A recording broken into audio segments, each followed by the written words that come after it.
ஓம் சக்தி ஆதிபராசக்தி.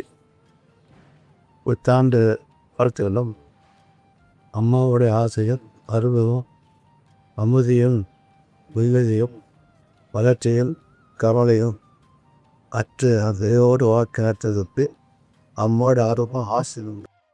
ஓம் சக்தி. அன்னை ஆதிபராசக்தியை வணங்குகின்றேன். அருள் திரு அம்மா அவர்களை வணங்குகின்றேன்.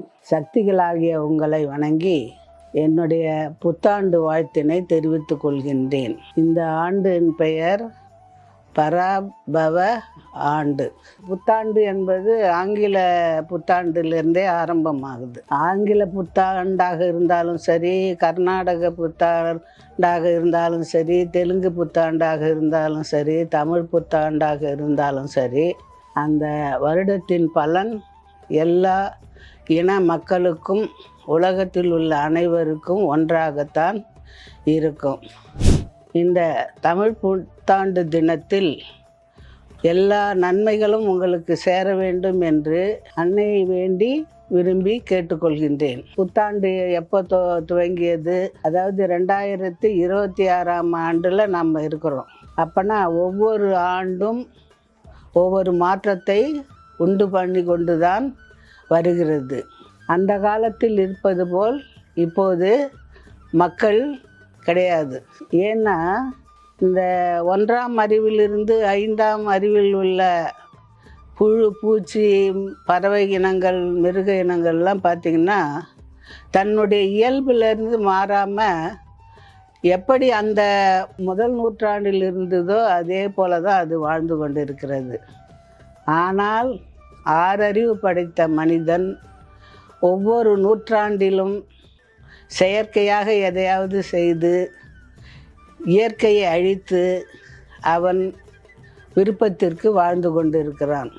இந்த பராபவ ஆண்டு ஆரம்பத்திலிருந்தே பார்த்திங்கன்னா ரொம்ப ஒரு மக்களுக்கு கஷ்டத்தை கொடுக்கக்கூடிய ஆண்டாகத்தான் நடந்து கொண்டு இருக்கிறது. உலக நாடுகள் எல்லாம் படுகின்ற அவத்தையை பார்க்கும்போது நமக்கெல்லாம் ரொம்ப மனதுக்கு வேதனையாக உள்ளது. தொலைக்காட்சியில் குண்டு போடுறதை பார்க்கும்போது நம்ம வீட்டிலேயே குண்டு விடுற மாதிரி ஒரு உணர்வு ஏற்படுகின்றது. மனிதன் ஏன் தன்னுடைய அழிவை அவனே தேடிக்கொள்கின்றான் என்பது தெரியவில்லை. ஒரு ஆராய்ச்சியின் மூலம் ஒரு இயற்கையில் உள்ள கனிம பொருட்களை கண்டுபிடித்து அதிலிருந்து முன்னேற வேண்டும் என்பதற்காகத்தான் இயற்கை செல்வங்களை தெய்வம் கொடுத்திருக்கிறது. ஆனால் அந்த இயற்கை செல்வங்களையே அழித்து ஒருவருக்கொருவர் சண்டையிட்டு கொண்டு இந்த உலகத்தின் வளத்தையே சூறையாடுகின்ற நிலைக்கு வந்து கொண்டிருக்கின்றார்கள். இன்றைக்கு அம்மா 30 ஆண்டுகளுக்கு முன்பே சொன்னார்கள், அந்த கற்கால மனிதனுடைய வாழ்க்கைக்கு போவீர்கள், மண்பாண்டங்களில் சமைப்பீர்கள், விறகு அடுப்பில் சமைப்பீர்கள், மாட்டு வண்டியில் போவீர்கள், வன விலங்குகள் அனைத்தும் நாட்டை தேடி வரும். நேற்று செய்தியில் கூட பார்த்தீங்கன்னா யானை ஒன்று தானாக வீதியில் உலா வருது. அப்படி சிங்கம் வருது, புலி வருது, இந்த மாதிரி கரடிகள் வருது. இந்த மலையோரம் வசிக்கின்ற ஆதிவாசி மக்கள் இந்த மிருகங்களாலேயே இறப்பை தேடிக்கொள்கின்றார்கள். எத்தனை பேர் யானை தாக்கி இறந்திருக்கிறார்கள், எத்தனை பேர் கரடி தாக்கி இறந்திருக்கிறார்கள். அவைகளெல்லாம் அதன் இடத்தை விட்டு பெயரும்போது நமக்கு ஆபத்தாக திகழ்கிறது. இந்த ஆபத்தை நாமே தான் தேடிக்கொள்கின்றோம். அது வாழ்கின்ற இடத்தை ஆக்கிரமித்து பயிர் செய்வது, வீடு கட்டுவது போன்ற செயல்களை செய்யும்போது அது நமக்கு ஆபத்தாக வந்து அமைந்து விடுகின்றது.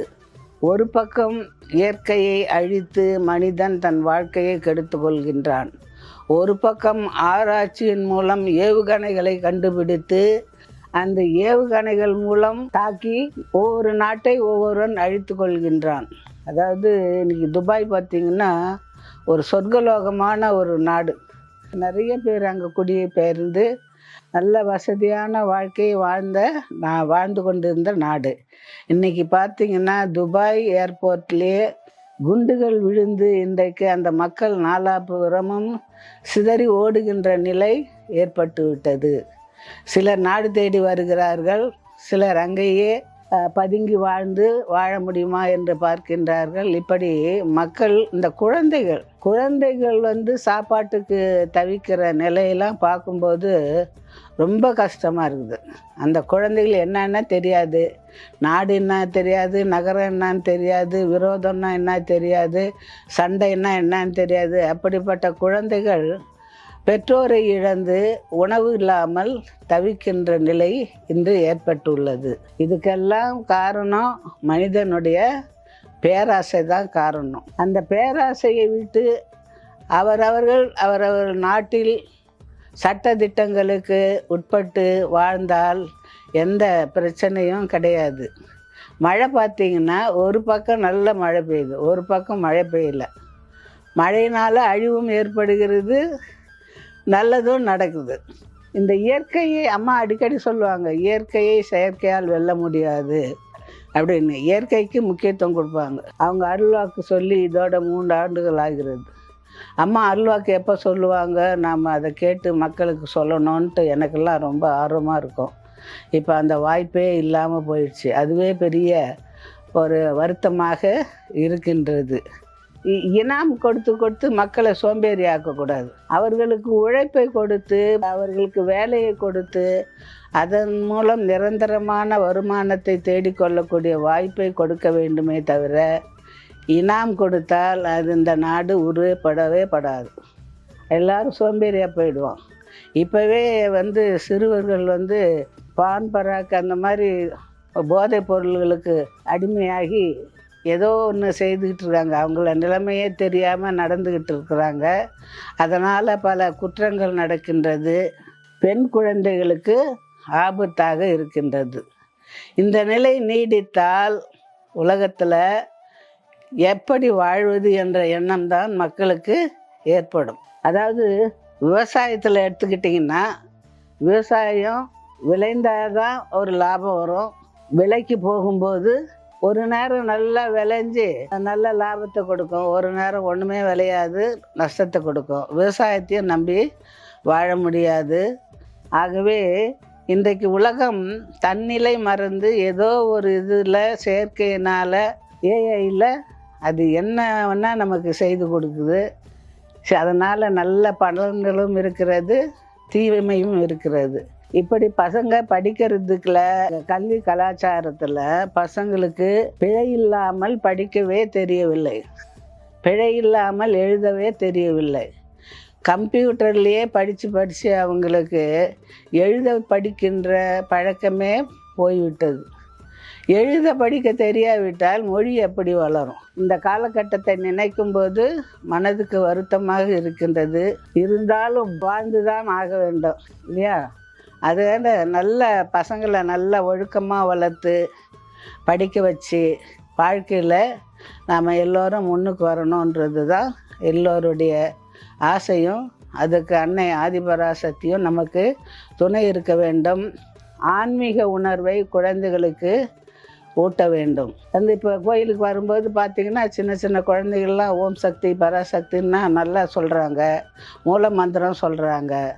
அதில் அது மாதிரி ஒரு அடிப்படையான ஆன்மீகத்தன்மையை அவர்களுக்கு உருவாக்கி கொடுத்தால், ஒரு குறிப்பிட்ட வயசு வரைக்கும் நல்லது கெட்டது தெரிகிற அந்த டீனேஜ் வரைக்கும் அவங்க நல்ல முறையில் நம்ம வளர்த்துட்டோம்னா, அதுக்கப்புறம் அவங்க தப்பு செய்கிறாங்களோ தப்பு செய்யலையோ அதனுடைய பலாபலனை அவர்கள் புரிந்து கொண்டு நடந்து கொள்வார்கள். இந்த வருஷத்தில் நல்ல மழை பெய்ய வேண்டும், நாடு செழிக்க வேண்டும், விவசாயிகள் நல்ல லாபத்தை பெற வேண்டும்.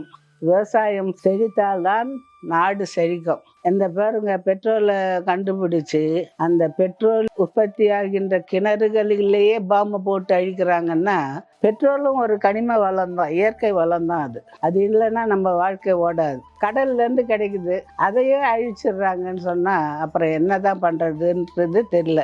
பெட்ரோலியத்தை கண்டுபிடிச்சு பெட்ரோலியத்தில் நல்ல பலன்களை அனுபவித்து வரும்போது விளைவுகளும் தீமைகளும் அதிகமாவதும் உண்டு. விலைவாசிகள் ஏறுகிறது. உடனே ஒரு பொருள் இல்லைன்னா விலைவாசி ஏறிடும். விலைவாசி இல்லாதப்போ ஜனங்க என்ன செய்வாங்க? சம்பளத்தை உயர்த்துங்கள் என்று போராடுவாங்க. சம்பளத்தை உயர்த்து கொண்டாலும் அவங்களுக்கு கிடைக்காது. பராபவ ஆண்டினுடைய சூழல் அவ்வளவு நல்லதாக தெரியவில்லை. இருந்தாலும் நம்முடைய வாழ்க்கையை நாம் தான் தீர்மானித்து கொள்ள வேண்டும். அவரவர்கள் உழைத்து அவரவர்கள் முன்னேற வேண்டும். சின்ன கதையை சொல்கிறேன். ஒரு ஊரில் 2 அரிசி வியாபாரிகள் இருந்தாங்க. ஒருத்தன் பேர் செல்வம், இன்னொருத்தன் பேர் தர்மம். இந்த செல்வம்ன்றவன் அரிசி வியாபாரத்தில் கட் அண்ட் ரைட்டாக விலையை அதிகமாக வச்சு நல்ல லாபம் சம்பாதிச்சு அவன் வியாபாரம் செய்துன்னு வந்தான். தர்மன்றவன் தர்மத்துக்கு நியாயமாக என்ன அதற்குரிய விலையோ அதை வச்சு அதிக லாபம் இல்லாமல் மக்களுக்கு ஒரு நல்ல தொண்டு செய்வது போல் அவன் வியாபாரம் செய்து வந்தான். திடீர்னு ஒரு விவசாயத்தில் மாற்றம் ஏற்பட்டது. எங்கேயும் நெல் விலையில், அதாவது வறட்சி, பஞ்சம், பட்டினி என்ற நிலை ஏற்படும்போது இந்த செல்வம் என்ன பண்ணால், இதாண்டா சமயம் அப்படின்னு சொல்லிட்டு அரிசி விலையை அதிகமாக ஏற்றி லாபத்தை சம்பாதிக்க ஆரம்பித்தான். ஆனால் இந்த தர்மம் செய்பவன் எப்பொழுதும் போலவே அவன் என்ன விலைக்கு விற்றானோ அதையே செய்துட்டு அவனுடைய வாழ்க்கை நியாயமாக வாழ்ந்தான். கடைசியில் செல்வனுடைய பேராசையினால் எல்லாம் குறைஞ்சி போச்சு. வறுமைக்கு வந்துட்டான். அப்போ அவன் தர்மத்துக்கிட்ட போய் கேட்கும்போது அவன் சொல்கிறான், நீ அதிகமாக ஆசைப்பட்ட, அதனால் நஷ்டம் ஏற்பட்டது. அதனால் இன்றைக்கி வறுமையில் வாட வேண்டி உள்ளது. வியாபாரத்தில் நியாய தர்மத்தோடு நடந்து கொண்டால் என்றைக்கும் நல்ல ஒரே அளவாக ஒரே சீராக வாழ்க்கையை வாழ முடியும் என்று அவன் கூறினான். ஆகவே அதுபோல் தான் இப்போ நடக்குது. டீசல் விலை, பெட்ரோல் விலை எல்லாம் என்ன செய்யுது? டக்குன்னு ஏறுது. அம்மா சொன்ன மாதிரி மாட்டு வண்டியில் தான் போவோமோ என்ன? இப்போவே விறகு அடுப்புக்கு வந்துட்டாங்க எல்லாரும். கொஞ்சம் பேர் நிறைய ஹோட்டல் விடுதிகளில் இருக்கிறவங்கெல்லாம் விறகு அடுப்பில் சமைக்க ஆரம்பிச்சிட்டாங்க. நினச்சதை கேட்போம். நம்ம முட்டை போய் கேட்டால் ஆம்லெட்டுன்னா, அது ஆஃப் பாயிலுன்னா என்னென்னவோ கேட்போம். இப்போ அதெல்லாம் கிடையாது. முட்டை ஆம்லெட்டே கிடையாது. முட்டையை வேக வச்சு வேணா தரோம் அப்படின்ற அளவுக்கு நிறைய உணவுப் பொருட்களை எல்லாம் கட்டுப்படுத்திட்டாங்க. அதனால் இஷ்டத்துக்கு எதையும் வாங்கி சாப்பிட முடியாத ஒரு நிலைமை. எல்லாமே வாழ்க்கையில் ஏற்றத்தாழ்வுகள், நல்லது கெட்டது எல்லாமே நடந்துருக்குது. ஆனால் இப்போ பயப்பட வேண்டிய ஒரு விஷயம் நம்ம என்னன்னா, இந்த உலக போர் நடக்காதபடி அம்மா நம்மளை எல்லாம் காப்பாற்றணும். அந்த உலக அழிவிலிருந்து மக்களை காப்பாற்றணும். எத்தனை ஆயிரக்கணக்கான மக்கள் ஈரான் ஈராக் போர், இதில் அமெரிக்காவில் இந்த சண்டை போடுறது, இதனால் ஆயிரக்கணக்கான ஒன்றும் அறியாத பொதுமக்கள் உயிரை துறந்திருக்கிறார்கள். ஆக இந்த அழிவுகளிலிருந்துலாம் நம்ம காப்பாற்றணுன்றது தான் முதல் கோரிக்கையாக நம்ம அம்மா கிட்ட வைக்கணும். அம்மா இந்த போரை நிறுத்த வேண்டும். இந்த போரிலிருந்து மக்கள் விடுபட வேண்டும். நல்ல பெரிய பெரிய நாடு, வெளிநாடு நல்ல சந்தோஷமாக வாழறாங்க அப்படின்னு நம்ம நினச்சின்னு இருக்கிறோம். ஆனால் அவங்க வாழ்க்கையும் ஒரு திண்டாட்டமான வாழ்க்கையாக வந்துவிட்டது. வெளிநாட்டுக்கு போய் படித்து அங்கேயே செட்டில் ஆகிற பசங்கள்லாம் இப்போ இனிமேல் நிறைய கட்டுப்பாடுகளை கொண்டாடுறாங்க. ஆகையால் நல்ல ஒரு அமைதியான இயற்கை சூழலை ஏற்படுத்தக்கூடிய ஒரு அமைதியான வாழ்க்கையை அம்மா நமக்கு கொடுக்க வேண்டும் என்று இந்த வருடத்தின் வேண்டுதலாக வைத்து அம்மாவை வேண்டிக் கொள்ள வேண்டும். அதனால்தான் அந்த காலத்திலே ஔவையார் சொன்னாங்க, அதாவது வளம் எப்படி, நாட்டினுடைய வளம் எப்படி இருக்க வேண்டும் என்றால், வான் உயர வரப்புயரும், வரப்புயர நீர் உயரும், நீர் உயர நெல் உயரும், நெல் உயர குடி உயரும், குடி உயர கோல் உயரும், கோல் உயர கோன் உயர்வான். நல்ல ஆட்சி அமையணுன்றது தான். அதாவது வயலில் உள்ள வரப்புகளுடைய மட்டம் உயரணும்னா அப்போ நீர்வளம் அங்கே தேங்கும் போது நம்ம பயிர் செய்ய முடியும்.